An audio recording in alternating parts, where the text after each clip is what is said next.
A day in my life as a babaeng walang pahinga. Huy!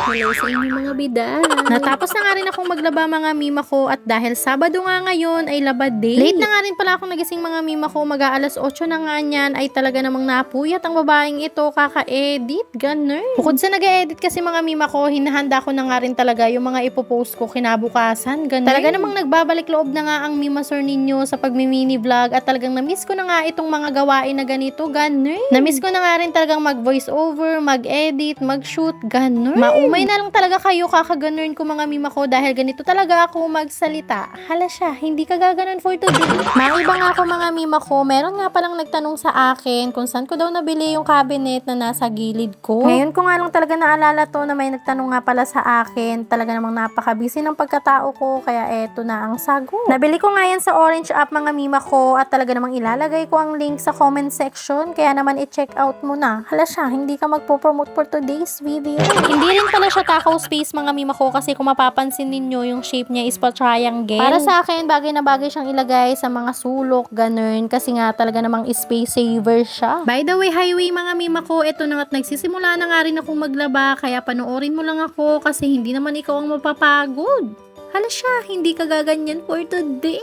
Kapag nga natutulog pa talaga yung mga anak natin, lahat ng pwede natin gawin ay gagawin na natin. Kasi kapag nagising na nga sila ay talaga namang hindi mo na magagawa ng dire-diretso itong mga ganitong gawain. Hala siya. Talaga namang putol-putol tong gagawin mo mga mima ko kasi tawag dito, saway doon, ganun. Hala siya.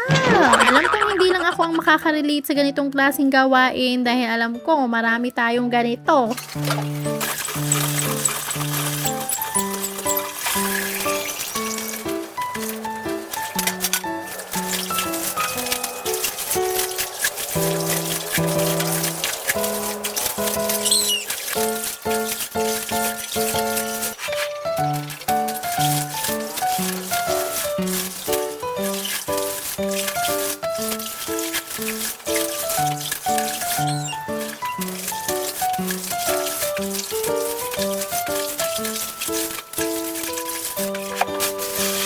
Siyempre mga mima ko, hindi ko na nga din ipapakita sa inyo yung tatlong banlaw ay talaga namang hindi na tayo matatapos dito sa pag-video. Inuunahan ko na nga yung magiging basher ko dyan kasi baka akalain na naman nila isang beses ko lang talaga binalawan yun. Hindi ko na nga rin pala pinakita yung pagdadowny ko dyan mga mi kasi nga talaga namang hahaba nga itong panonoorin niyo sa akin at magsawa naman kayo. Grabe nga yung trick ng araw mga mima ko, maaga pa lang nito ay talaga namang masusunog na nga yung balat mo.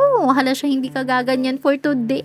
Sinusulit ko rin talaga yung paglalaba ng ganito mga mima ko, lalo na nga tirik yung araw mga mi dahil nga pagpasok ng June hanggang August, Diyos ko dahil may mga bagyong ang darating at talaga namang for the handa-handa na ang person. Diyos ko dahil natatawa na lang talaga ako at pinaghahandaan ko na nga yung mga darating na buwan. Natatawa na lang din talaga ako dahil hindi naman din talaga natatapos ang paglalaba ng isang nanay. Siyempre nagbibiro lang ako mga mima ko at talaga namang gino-good vibes ko lang kayo.